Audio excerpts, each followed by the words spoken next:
So if you have a conflict and you can't join us, then just make sure and visit the website to be able to watch the recordings there. And we have a new exciting way to collect your practices in using AI on the website that Pari's going to share with us at the end of the session. So I'm going to go ahead and pop open my screen. And as usual, this is a conversation, right? So we want it to be interactive. We want you to share out ideas that you're working on and things that you're doing. And we especially want to hear ways that you are authentically assessing or your students are participating in authentic learning experiences in your courses. So let's share that out and have a great conversation about it today. So at any point in time, feel free just to jump in. You can raise your hand, you can put something in the chat, you can unmute and come on and talk to us any way that you feel most comfortable in interacting with us during this session. So I'm going to go ahead and share my screen. We've got a few slides to run through. And let me get this going.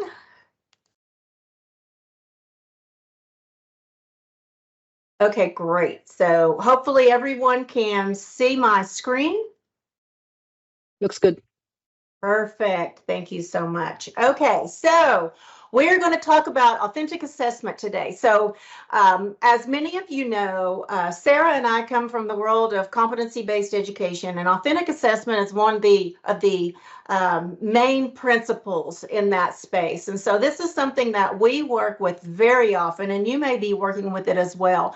But it's also something we're seeing really kind of bubble to the top as far as AI implementation goes. And we know that, you know, we are having experiences where we're trying to figure out, okay, what are the things that we can do in class where our students may not become over-reliant on artificial intelligence systems. And so that requires us to do some thinking and maybe doing some shifting in our content design and delivery, correct? So that's what we're thinking about here today. So we're going to talk about particularly authentic assessment. So our little definition we're going to go by is authentic assessment is a form of assessment in which students demonstrate meaningful application of knowledge, skills, and abilities by performing real-world tasks. And real-world tasks is a really integral part of authentic assessment. And that is trying to, or tying what the students are doing to careers that they're going to be working in or maybe working in now, or developing skill sets that we need in our personal lives and our professional lives. And one thing that we would like to ask you to bear in mind, if you're looking at traditional education, we may be thinking of assessment in a traditional sense in that when we have a course that starts, and I'm going back to when I was teaching in the classroom, I would get my new students in a new semester and we would do work for a couple of weeks and then we would stop and do an assessment. And typically at that time, it looked something like this. I would have a test bank from Southwest or Cengage or Thompson, and I would generate an assessment through that test bank, and I would put it in front of my students, and they would answer questions. And then at the midpoint of the semester, we would do a midterm. And then beyond that, we would do another large high-stakes assessment. And that's the way in my courses at that time that I was doing assessment. This is a paradigm shift in thinking that everything that students do, all tasks that students perform in the class, is a form of assessment. So when you are having your students do smaller tasks or larger projects, put them in the frame of your assessing student learning, student knowledge, capabilities, skills, behaviors, all of that. So let's think about authentic assessments as tying to the real world, and everything we're doing in the class is assessing what students are learning. Some benefits of authentic assessment. Here's some big ones for you. Alignment between stated curriculum objectives and learning outcomes. And in one of the AI talks that we have given, we have talked about a model that's called the 5R model. And that's looking back through your course content and judging its relevancy in the age of AI. And so when we're talking about authentic assessment, we're talking about alignment. When we're looking at that 5R model and looking at your learning outcomes, we're talking about alignment. So alignment is really huge for us in the classroom, right? So we want to make sure that when we are looking at our learning outcomes and the learning materials that students are working in, are they matching up? And authentic assessment really helps us to do that correctly. Real world relevance, alignment between stakeholders, which are industry, the professions, higher ed institutions, and that could be our four-year partners, or if students are transferring to other schools. So we're really understanding what it is that industry needs so that we're meeting that alignment on the education side or other institutions. And a good way to accomplish this in your class, as I have mentioned in some previous sessions, is to have your students do an activity where they are providing a needs assessment to industry in your region to see how they're using AI. What AI systems are they thinking about using? If they are using AI, how are they using those systems? And that will all speak to the content that you create and you develop and assess through authentic assessments. Authentic assessments are shown to increase student engagement and motivation because students are taking part in their learning. They're matching that to this is what industry's looking for, and that improves the engagement and motivation. I think about my young learner that I have, my son, and many times I've heard him say in courses, Mom, why am I learning this? What am I ever going to do with this content? So by aligning the authentic assessments to industry and careers and doing that mapping, students can clearly see while we're doing what we're doing in class. So it increases student engagement and motivation. Encourages critical thinking and problem-solving skills. And we know in our conversations about AI that critical thinking and problem-solving are two of the most critical skills that students need to work with these systems. Those are also two very high-ranking skills in industry. So that maps over as well. Also, authentic assessments provide a holistic and comprehensive evaluation of student learning. So it is the knowing and the application of the knowing. And so we're looking at the holistic picture.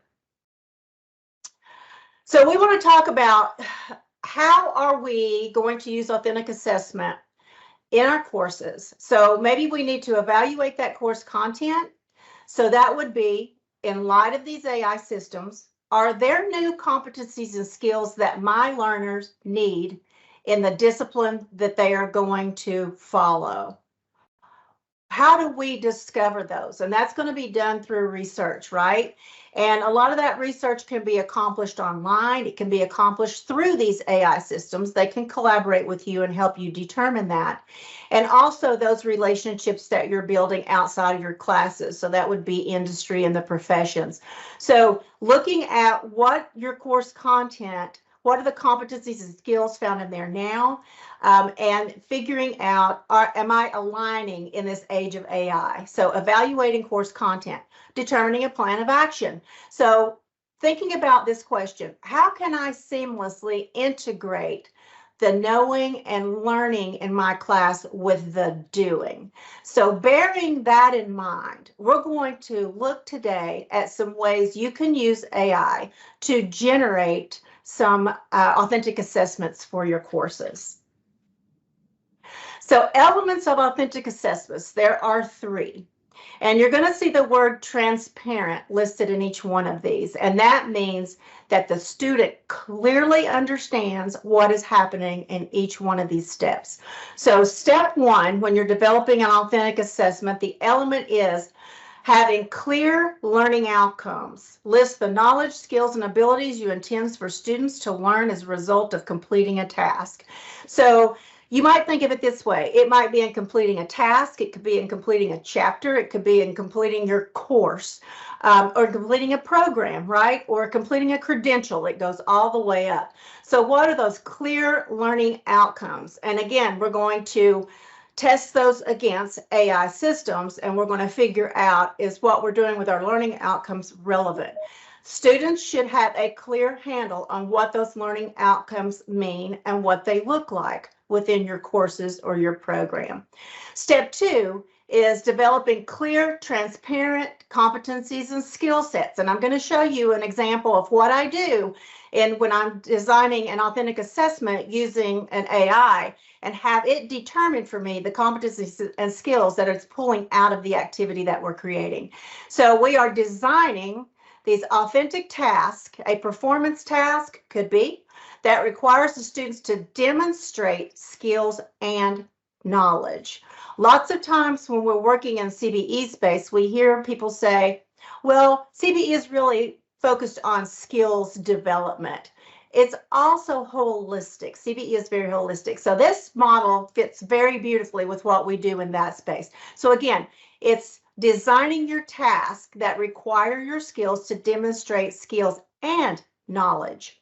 Step 3 is clear, transparent grading criteria, and that is that students understand how their performance is graded, and they also understand the feedback you're giving them through that grading mechanism. So develop explicit performance criteria which measures the extent to which students have mastered the knowledge, skills, and abilities. So all of these tasks you can use AI to help you with. So if I'm developing my learning outcomes, then I may put those through the AI system and we'll have a conversation about what are these learning outcomes getting to. If I'm developing competencies and skills, same thing. I can plug those through the AI, or I can plug in content and have it pull out competencies and skills. And then I can have the AI generate grading rubrics for me and closely work through the criteria that it is suggesting and then iterate my changes. Remember, as we use these artificial intelligence systems, the information that it's giving us is our launching pad. It's our starting point. It's our rough draft. And then we work on chiseling that information down to get where we want it. So as you're developing authentic tasks, authentic learning, authentic assessments in your course, make sure that students understand your learning outcomes, they understand the competencies and skills, and they understand the grading criteria. So in the next 2 slides, we're going to look at some specific examples of using AI to develop authentic assessments. Okay, Pari. Thanks, Jamie. So this is a drastic change from, not change, but basically taking the next step really fast. So if you need at this point to ask some questions or anything like that, please feel free to put them in the chat or raise your hand. But here's an example of an authentic assessment prompt. And there's a lot of things going on here. It's a big prompt, which has a lot of things in there.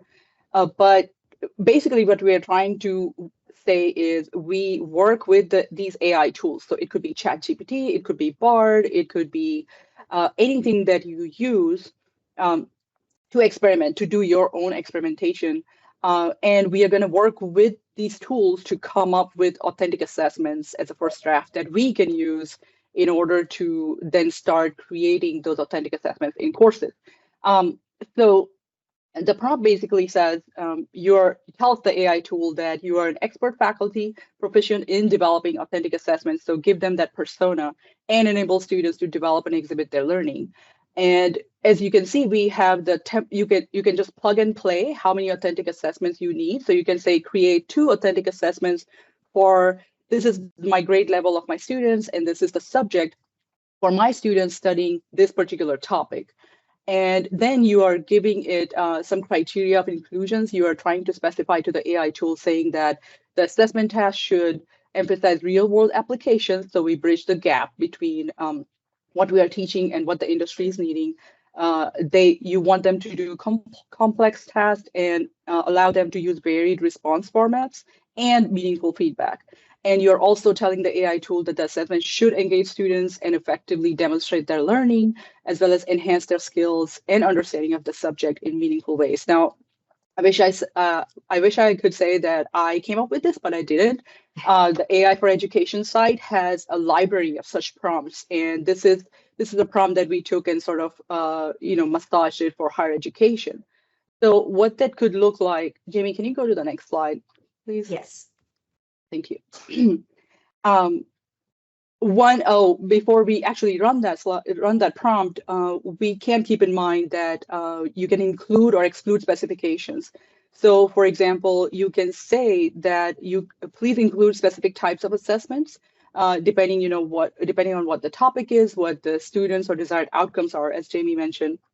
And or you can say don't include essay topics, don't include essay options, because that's easy for students to sort of do their own manipulation of AI form, and that's not showing you what they learn. You can also tell them to focus on tell the AI tools to focus on a specific theme. So for example, if you already know that this is the type of authentic assessment that I want them to do, it could be a presentation, it could be a case study, it could be a video that you want them to generate. Then you can specify in your prompt, right, that please generate this task keeping this component in mind. And the last thing is you can also enlist the same tool to say, great, this is a good assessment. Now give me the rubric to evaluate it, and you can use the tool to do that. So we work with AI tools to harness its capabilities to then help you out. So what that looks like in real world is maybe a thorough, like a detailed prompt would look like this, where I'm asking the prompt to say, I want 2 authentic assessments for my undergrad students in an American government class, which is an actual TNE campus course, studying how the electoral system operates, which is an actual topic within that course. And so instead of a final exam or all these quizzes, I want a couple of authentic assessment examples. And the rest of it says the same. I'm not going to read all of it, but in the end, basically, I say, don't include any essay options. So we don't want that to be an authentic assessment. And so what that example looks like, yes. Can I? Yeah. You want to give you control? That would be good if I can actually share my screen, because I have that up already and I have it blown up a little bit so people can see better. Okay, great. So if you click on that link example, you can actually pull this up on your screen too. But when I put that prompt in ChatGPT 3.5, which is the free version of the prompt, what I get is really quickly, it gave me 2 authentic assessments. And the first one was a mock election campaign strategy project. And it's breaking it down for us. So when Jamie talked about those transparent instructions, you can take this, because this is what is given to you as faculty, to us as faculty, as teachers, and it's trying to tell us what is the task, what format will it entail, and then what would be the feedback that we would give. And so we need to take this as our draft and then craft our instructions to students accordingly. But this is a good first draft. We are not starting from a blank slate. So that's one authentic assessment right there to try to think through. And then another authentic assessment idea it comes up with is the electoral process simulation. And so again, it's telling us what the task would be, what the format would be, what options the students would be given, and then how we would be assessing that, evaluating that, what kind of feedback we would give. So these are just 2 of them because we asked for 2, right? And we get, if we don't like any of them, you could say this, give me 2 more types, right? And it will give you a couple more types. So you can keep prompting it to give you information until you have what you need, and then you can work from there. So what I wanted it to do is I really I am no American government subject matter expert at all, but I said, oh yeah, the first tasks are really good. So for that idea, can you give me a rubric to evaluate the effectiveness if the student presentations and campaign materials were good or not? And be sure to include appropriate feedback for each level. So really quickly, again, it is able to give me a rubric on this whole mock elections strategy project, and gives me different criterias and the levels and how I grade them. And not only this, but you are able to, I even asked it to give me appropriate feedback. And so again, you have the template. These are the template for the feedbacks that it already gives us. And again, we can change them to make sure that it doesn't sound all machinic and robotic, right? We can add our own human voice and human sounds to it. You can make it your own. But the idea is that you are harnessing the AI tool itself to come up with these authentic assessments. And so it really reduces the time that you need in order to say you have 10 assessments and you want to create authentic assessments instead of what you have, then this is a really good starting place, and you can run with it. So I can stop sharing right now and let Jamie take the control again. But really quickly, we wanted to share how it looks like when you take a prompt and give it all the information from the get-go. And later in the presentation, Jamie will take you step by step through a couple of examples where AI will work with you to ask you questions about it as well. Okay, great. Any questions out there so far?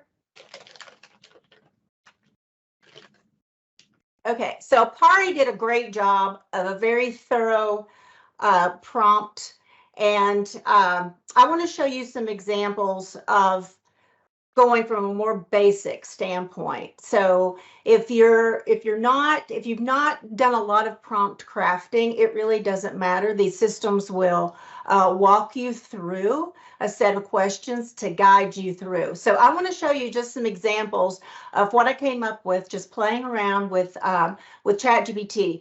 I came across a tool that is on the OpenAI platform.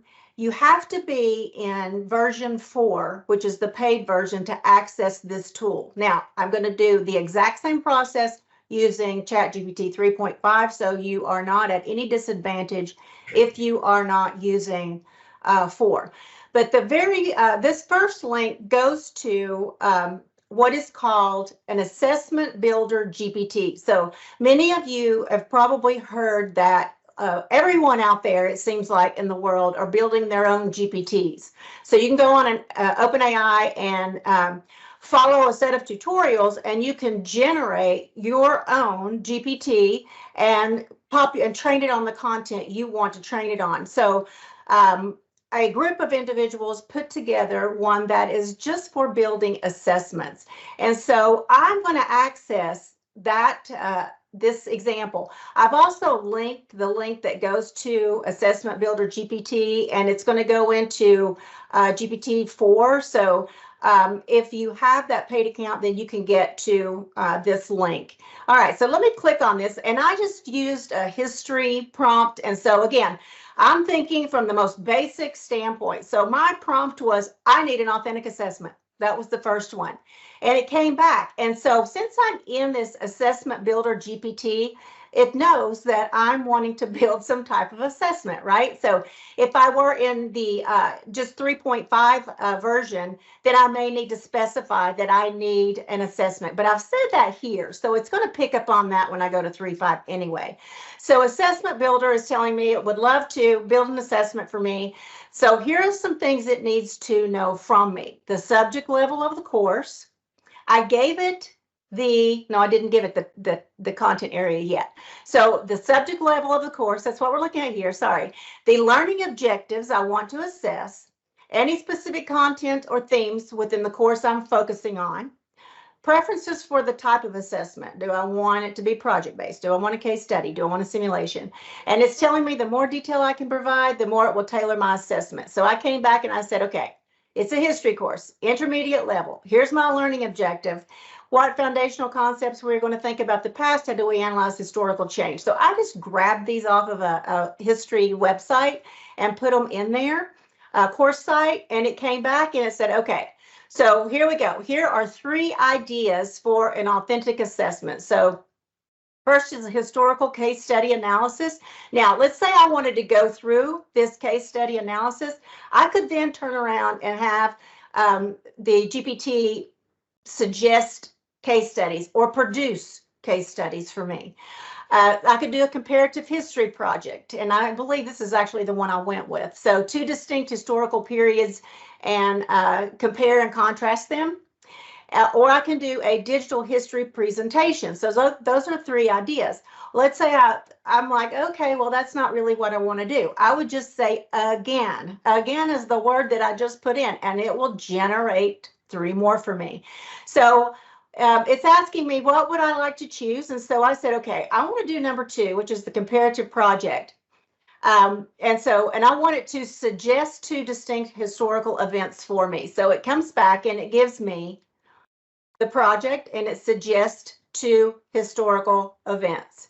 So it's giving me those. And so it's going to walk me through this project. It gives me the background, the rationale, and then it's going to work through this process. So what I could then do is I could start interacting with the GPT and then taking these steps down into iterating on those and getting more ideas and more information. It's then going to give me the assessment criteria, and then it's going to ask me if I want any modifications. And then I said, okay, well, what if I wanted to do, I don't really want to go with that idea after all. I want to pivot and do something else. So I said, okay, I want to do number 3, in fact. I would like students to create either an interactive timeline or a digital map. This right here is a biggie as well. Suggest a free tool for each. So I'm going after many things right here that traditionally would have taken me a very long time. First of all, in traditional senses for me, the tools I could use dictated how I wanted that assignment to roll out. And so now I can say, okay, GPT, go find me a free tool out there on the vast landscape and suggest. If it comes back and I don't like the tools it's suggesting, then I will ask for other tools. But it did a really good job, so I'm pretty happy with it. So it came back and it gave me the layout of the digital history presentation. So it's going to have students create interactive timelines and digital maps. And so it's going to go through these different activities. Here are the tools it's suggesting, and it's giving me the links to those free tools. Here's the process that students are going to follow. And then here's my assessment criteria. And then the last step of this one, I asked for a rubric that I was going to use in this activity. So this is going to give me the feedback that I can go back to my students and discuss with them. Now, again, this is my launch pad. This is my starting point.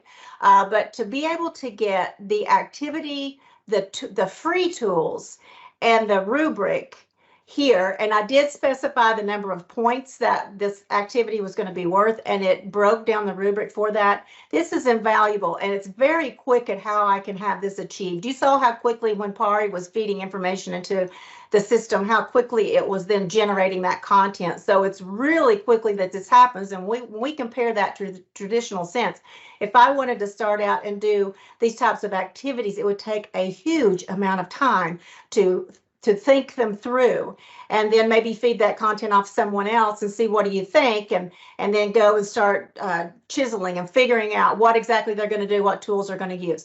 I do want to show you just quickly. I've got a link to the Builder GPT there, but I want to show you this tool, and some of you may have used these. So this is a story mapping tool. It's free. It's one of the ones that students gave me. You're going to see all kinds of different story maps that students have created in here, and you can see it covers a variety of subjects. So my topic was history, but there are lots of different topics down in this tool that you can look at in examples. So that I was super happy with that. That was great, and it's free. And then this was the other one. Timeline is a tool that can be used there. And this was really nice that students could do a timeline. Now, thinking about student engagement and the over-reliance on AI, if students are producing this type of work, then there's a lot of work that goes into it where they're doing research skills and all of those different kinds of things that they need to, where they're not just pumping something into an AI and getting it back out. have students do reflection as well on their experience, and then you're going to get a really authentic assessment from that point. Now, I want to look at one more thing down here. I guess this was all on this one. I'll see if I can find it in just a moment. The next step I would do, I would take this one step further, and I would say, okay, give me a listing of the competencies and skills that students have learned in this activity, and it's going to generate a list for you. Then one thing that I think is really neat to do, particularly if you are in the humanities courses, because lots of times students have some difficulty in mapping that over to like career or how they're relating it to a particular job, is have students look at the top skill sets that employers are designating that are needed today. When you generate those competencies and skills from your activities in your course, because we're teaching those, right? But sometimes they're not as explicit as us mentioning them out in class.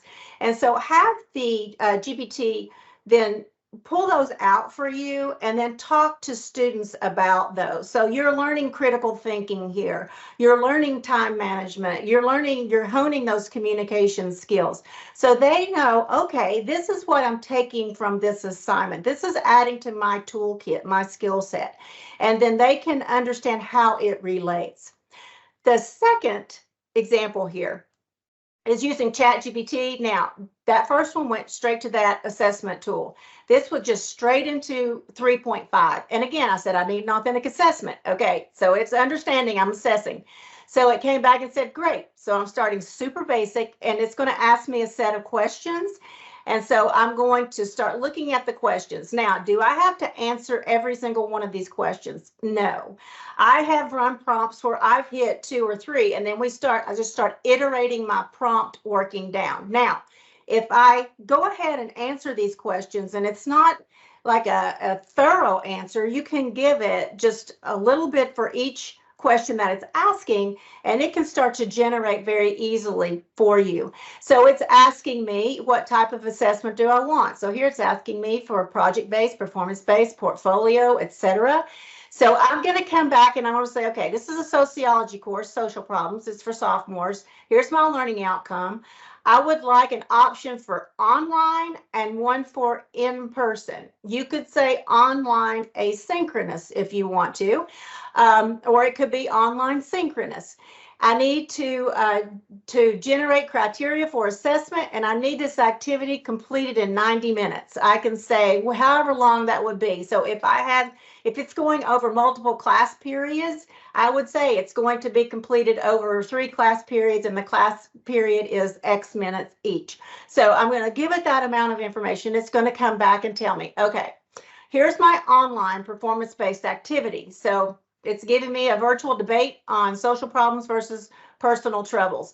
And so one of the things that I might do here is it's giving my procedures and what I'm going through. Then I'm going to start working on this. So I'm not going to take this and say, okay, I'm going to have to go manually now do the work from here. I'm going to start interacting with the AI on let's go further, let's go further. So I might ask it for a peer review form. I might ask it for however type we are doing, however we're doing this debate, what are some guides my students need?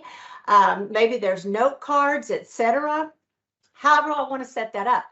So secondly, it's going to give me an in-person performance-based activity. So this is a role play. And so again, here we go. It's going to explain the activity. It's going to give me the procedures for that activity. Then if I want to do this one, I'm going to start to work down and drill down on this activity and ask it, maybe it says prepare scenarios. Okay, AI, I'm going to ask you to prepare scenarios for me. So give me 3 scenarios for common social problems and we're going to assign these to students. Now, I'm not going to put student information in here. I'm not going to attach any student information whatsoever. I'm just pulling out the content. So it's going to give me the activities, goals, and role play process. Well, then I can have the AI generate that for me as well. So then it's going to go on and break them up into small groups and then discussion and feedback. So I can ask it for questions that students will respond to for guiding questions there. And then it's going to give me the criteria for assessment. So it's going to break this down. And I told it that this assignment was worth 100 points. So you're going to see the math start to show up there. So there's my criteria of assessment. And then it's going to start producing the grading rubric for me. And this is going to have feedback pieces embedded with it that I can then take and provide feedback to my students. Now, one thing I would like to say, I've been participating in a lot of meetings talking about feedback.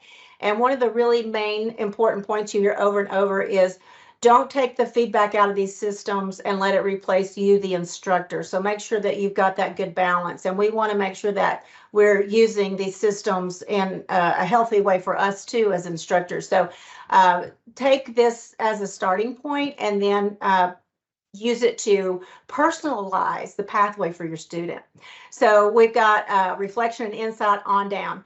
So right here is an example. I said, okay, what competencies and skills are students learning through this activity? So here's what it comes back and says. Okay, critical thinking and analysis. Students are learning to dissect social problems. This activity requires students to assess the validity and relevance of evidence. That's a biggie, right? So that's all critical thinking. And so when we're talking about these AI systems right now, we're saying critical thinking is crucial. So students, when I say to them critical thinking, and they're looking at me like, what are you talking about? Then they can see this exact information and know very clearly what they are doing in their activities and how they are strengthening that critical thinking skill set and muscle that they're using. So social understanding. So here we go. They've got application of theories, understanding of social structures. So for communication skills, articulating argumentation, effective oral and written communication skills, collaboration and teamwork, digital literacy, self-reflection and insight. So all of these are getting covered in those authentic assessment activities, but this is a great way to punch these out in your lessons so students know this is what I'm learning. This is what I'm going to take, and when I go to apply for a job and someone asks me about my skill set, then I can say, I have critical thinking skills. And an example of that is in a class, we did this activity and explain that to your potential employers so they can see how they're learning and applying the skills that are needed in their classes. So it just goes on down, time management, organization. So that's a great way to use the AI for developing out your authentic assessment, getting your assessment criteria, developing your rubric, and pulling out the competencies and skills students are taking away from the activities. So authentic assessment ideas. So I've put a list on here for you, and you can go online, or you can, what I would do instead of trying to drill down through like Google, I would just go into 3.5 into ChatGPT or into Bard, which I think now is what, Gemini. I believe it's got a new name. I'm not sure. Perplexity is another really great tool that you can use. Bing is another one, and say, produce authentic assessment ideas for a course, a college level course in, and give it the topic. You can give it the level, whether it's freshman, sophomore, etc., as well, but you don't really need to. It will generate ideas for you. But here's an example. So portfolios, performance-based task, project-based learning, authentic writing task, interviews, multimedia projects, case studies, reflections. Reflections are big. We are hearing instructors across the landscape say that they are attaching reflection to every single thing students are doing. And that's really kind of controlling for a lot of the over-reliance on AI. But what I would say, what I would iterate right here at this moment is traditionally it would have taken us a very long time to develop these content materials for our courses.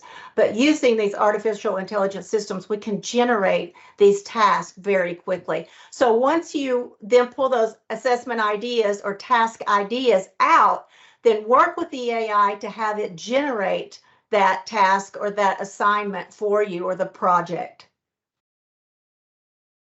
Some tips for designing authentic assessments: blend traditional and authentic assessments for versatility. So I want to take just a moment and go back and touch on the test banks again, because am I saying test banks should be not used? Absolutely not. We use test banks. We use them in CBE. We use them a lot for formative assessment. So we have students, we'll build questions in from a test bank and say, hey, student, go assess yourself, see where your learning is. And once they do that formative assessment and they understand what they know, or they understand where the deficiency lies, then they can target their learning. That also helps you to set up a personalized learning pathway for your students. So students can use those for self-assessing. You can use those to assess students, but don't by any means think that we're saying don't use those at all. Use them, but mix in some of these authentic assessment tasks with those. If you're doing a complete redesign and it's not feasible at this moment in time, transition gradually. Don't think that you need to completely overhaul what you're doing. Pick out one or two things you can do this semester and play around with it and administer it to students for a low stakes, if you need to, activity, and work through it and see what happens. I heard one faculty member say that she is building tasks and assignments and telling students to disrupt them with AI. Go disrupt that with the AI. Go find the AI to disrupt that task with. Come back and tell us what you did, why you did. Another big thing we're hearing a lot of is explain your process. Explain your process across the curriculum. So you're asking students, what is your thinking? Why did you choose what you did if you're using AI, and how did you use it? So do it in small steps, I guess is what I'm saying. Collaborate with your colleagues, especially across disciplines. So if you've got an idea for an authentic task, if you can co-teach it with someone in another department, or if you just want to bounce it off someone and get their feedback on it, then that's a great idea. Adapt existing approaches rather than starting from scratch. So you don't need to start completely from scratch. So if I'm in the AI and I'm designing that authentic assessment, maybe I'm not starting with just the plain I need an authentic assessment. I'm starting with something I already have, and I'm feeding it the pieces that I want to retain in that activity, but I'm not starting completely from scratch. Design task immersing students in realistic projects. And when sometimes if you think, especially when we're working with humanities faculty, they're thinking, okay, how do I tie this to the real world? How do I tie this to career? AI is a great way to be your partner in figuring this out. Then feed that project into, or the idea of the project, you don't have to put the whole project in there, the idea of it, and say, what are some ways that I can explain to students that this ties to the real world, and see what you get back out of the system. Clearly outline processes and outcomes to students. That goes back to one of our main elements of authentic assessment, right? Transparency, transparency, transparency. Explore AI tech for implementing authentic assessments. So there's lots of them out there. I came across several when I was playing around and preparing authentic assessment information. So there's lots of them that exist. So you're not limited to ChatGPT. It's where we spend most of our time because it's the one that's ahead of the race right now, to be honest. So those are some ideas of what to do and how to do it. Now, what we would like to do is just open up the floor. We've got some time here to maybe hear from you and hear what you're doing in your classes. If someone wants to share some way that they might be using authentic assessment, or throw out an idea and let's talk about how to turn that into an authentic assessment. Anyone want to share with us? Don't be bashful. Jamie, can I quickly show the form that allows them to sort of input all that stuff if they're already working on it? Yep. It's on the next slide, Pari. Yeah, it's okay. So everybody has the slides. The last slide basically has our TBR AI resources site. You may have seen this before because we show it in every Tech Talk Tuesday, starting the second one. If you scroll down, we are constantly adding information in here in our resources site. But what we wanted to show you also was the past Tech Talk Tuesdays will be in here. And so after we are done here, we are going to post all the session information, the slides, everything in here.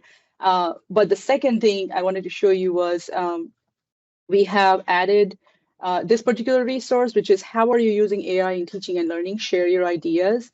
And this is, you may have not done it, you may have already done it. We really want to hear from you how everybody is using in our system, using AI already in their class. And so you can be candid, we're not collecting any identifying information unless you want to share that with us.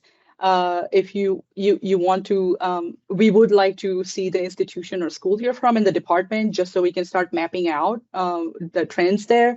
And we are asking how you're using AI tools and what you're using in particular. And you can say, I do not use them right now. And we have right now because eventually we are all going to be forced to use them. So, it's like I don't use AI, but it is coming. So maybe I'll use it later. So that's okay to tell us that. That's not a problem. This part right here, we would really like to hear from you if you have already integrated any AI-based assessments or projects, or in other ways, if you're already using AI in your courses and your curriculum.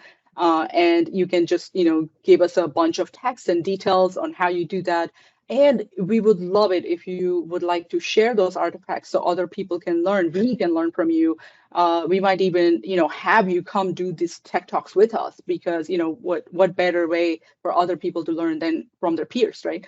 And then please tell us if you are interested in specific topics related on the subject. Somebody said a couple of weeks ago that they would really like to learn about Copilot and how Copilot is used, because a lot of TBR schools have Microsoft Copilot, and so how to harness that. And so that's going to be one of our future topics. So anything you'd like to hear about, let us know. And we are always looking to improve, or if you have any additional feedback or comments. So please use this form. We're going to start collecting that data and start, hopefully making a community where people are sharing ideas and stuff like that. So, yep. All right. So there was a question about collecting a database of well-written productive prompts, maybe searchable. We do on that resource site now. We've got some curated links to different prompt repositories out there that we've looked at and pulled for you. That's a great idea of maybe a future project for us to collaborate on across the system to develop out that database of curated prompts. I love that. I love the idea of it being searchable. So definitely we'll put that on our to-do list, and we're looking to you to partner with us on that. And that is sharing how you're using it in class. We know this is it's a trial and error type of thing, right, in class. So try an authentic assessment that's low stakes for you. If you're stepping into this for the first time, and low stakes for your students, and then iterate that assignment as you're working through it. Get feedback from your students, get their ideas on it as well, and give it a go. If you are using authentic assessments, we would love to hear how you are doing that in your classroom. That's something that we can also share out with everyone. So if you've got something you've been doing in that space, we would love to hear about that as well. So you can drop that right into the form or contact us through email. We want this to be a very collaborative process. So we hope that the information we've given you has helped you think about authentic assessment. You're going to hear this phrase, if you've not heard it a lot, it's coming at you because this is a way that instructors are very quickly figuring out a way to engage students so that they're not over-reliant on artificial intelligence tools that are out there. And it's also, again, it allows students to then transfer that learning outside the classroom in their mind. They're understanding, okay, this is why I'm learning this in this class. Some of the classes our students go through, they get it, right? They're in that class and they know they're in this tech course doing this and this because they're doing it for upskilling for a job, or they're going for a particular job. But some of the content areas, students will struggle with that a bit. And they say, okay, I'm not really sure why I'm learning this. And I know this because I have a student in my house and I hear it. And I'm like, okay, let's think about this. What are you actually doing in this activity? And this is exactly how it transfers. So when you're doing authentic assessment, it makes those types of things really intentional. and punching those out and transparent to students.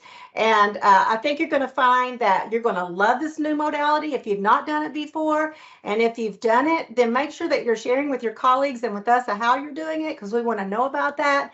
And if you want more information on how to create authentic assessments, make sure that you're tapping into us. We are glad to partner with you and work through this process with you. As I mentioned, Sarah and I do this in our full-time life over there all the time. And so we've got tons of stuff, tons of information to share with you that we would love to. So again, any questions that you have now, we've got a few minutes here. Jamie, Yep. we have a comment in chat that leads to a question, and it's a really good one because we've heard this before, right? One of the things Dr. Lamb suggests, one of the things she's struggling right now is how do you define over-reliance on AI? She says she's currently looking at her AI policy for her compositions courses, wanting to be more permissive, but how do you strike that fine balance between using an over-reliance for the learners? And I think that's a great question. We've actually heard that come up a couple times. Yeah. How do you make sure that you are embracing it but not over-relying on it? So I think, especially since these systems are so new to us and we're using them without an experienced skill set per se, we have to really have a conversation in our classes about ethics, about agency, about sitting in front of a system, knowing that you're pulling information out of there that's circumventing your learning, because as a learner, you know when that's going on, really, honestly, most of the time.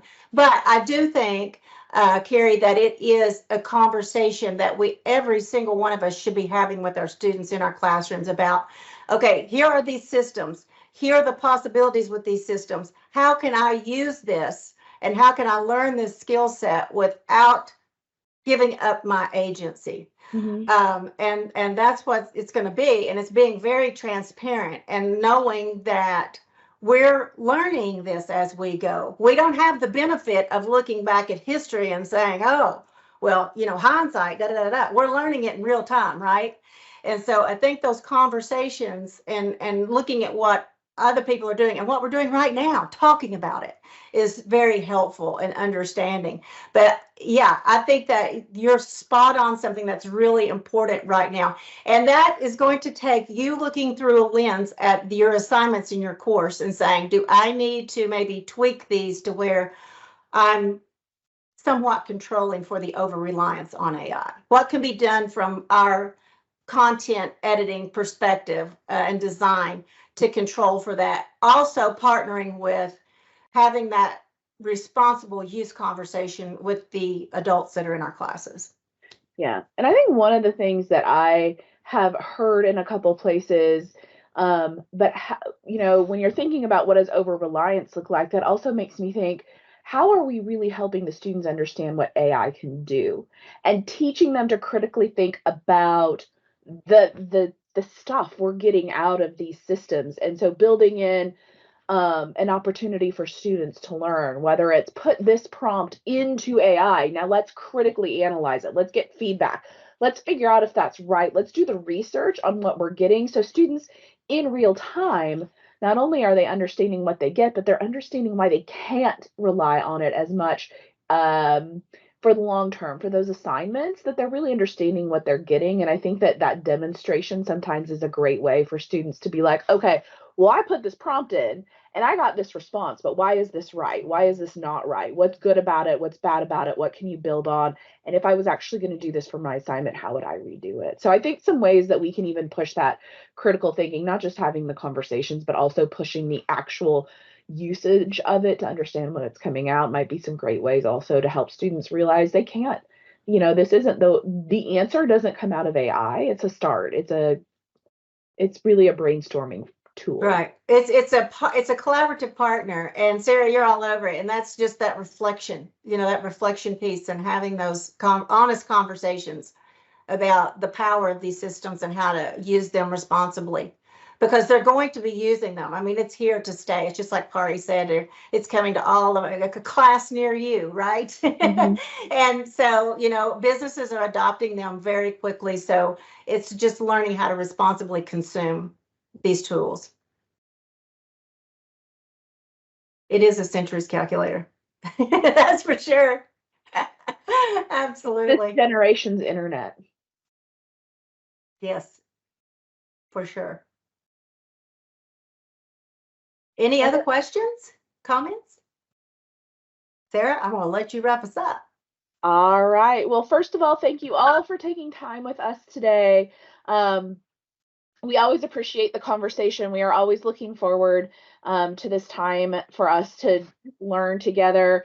I am going to put the link. So if you want to come to March, it will be March. It's the second Tuesday in March, so it'll be the 12th. You do need to register for that. So I'm going to pop that link in there. And we did have somebody already request for us to look into Copilot and provide one of the future sessions on Copilot. But if there are other things, other elements of AI, things you're looking at in your classroom, things you think would be a great conversation, please let us know. Because while we can talk all the time about these things, we want to make sure that it's things that you're interested in as well. So please remember to put that in there moving forward, to get us ideas for the next moving forward. But we do want to thank you so much for joining us today. And I'm going to pop that into the chat in just a second. And if there's any last questions, you can feel free to pop those in chat. We do have our email is always open. I think the virtual version of the door is always open, as our email is always on, and we are always happy to hear from you all. So please reach out to us and let us know what you're learning. Don't forget the forum that is in our resource. We really, really are very interested in learning together. This is a collaborative space that gives us the opportunity to uniquely move together and learn together as we're exploring these tools that, quite frankly, change almost on a daily basis. Yes. And last thing, we will have the recording for this session posted on the site. Let's see, it is Tuesday. By Thursday afternoon, that will be up. So if you want to rewatch or you want to point someone else to that resource, send them on over. All right. And that, friends, is it. So you guys have a wonderful afternoon. Thank you so much for coming and sharing this time with us. And we look forward to March, and communicate with us so we can hear from you and hear what you're doing with Authentic Assessment. Thank you. Bye. Bye.